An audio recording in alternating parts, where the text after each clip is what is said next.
নমস্কার বন্ধুরা। এটা একটা হচ্ছে আমার কাস্টমারের তৈরি করতে দেওয়া ব্লাউজের পিস। তো তারই ব্লাউজটা এখন আমি তৈরি করছি।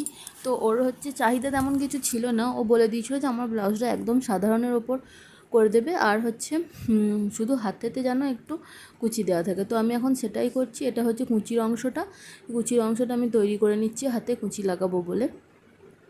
আর তারপর বাকি ব্লাউজটা কীভাবে তৈরি করেছি সেটা তোমাদেরকে দেখাবো।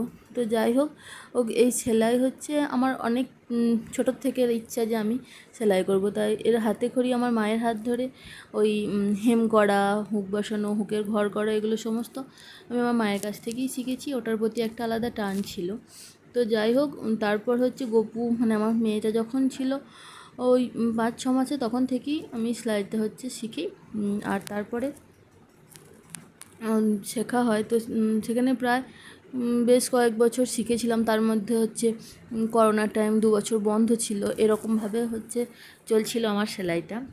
তারপর শেখার পর প্রথম যেমন হয় হাতের কাজ, তো সেইভাবে সেট হয় না। আর হচ্ছে ব্লাউজ যেমন একটা নিখুঁত কাজ, সেই কাজটা শিখতে অনেক টাইম লাগে, তার জন্য অনেক পরিশ্রম আর অনেক প্র্যাকটিস লাগে। তো সেইগুলো হচ্ছে আস্তে আস্তে করে করছিলাম, আর নিজের একটা আর পাশাপাশি একটা আধটা করে করে করে সেগুলো চলছিল।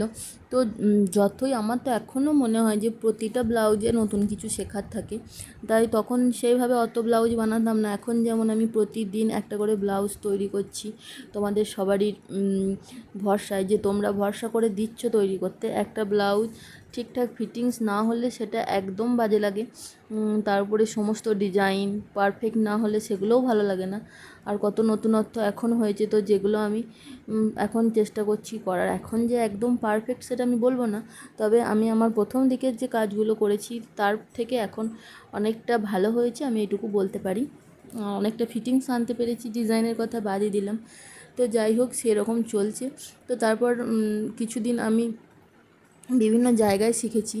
এক জায়গায় শিখে সমস্তটা শিখতে পারছিলাম না, তার জন্য হচ্ছে বিভিন্ন জায়গায় গিয়ে শেখার চেষ্টা করেছি। আর হচ্ছে এখন চলছে ওই রকমই। তো চলো দেখি গোটা ভিডিওটা।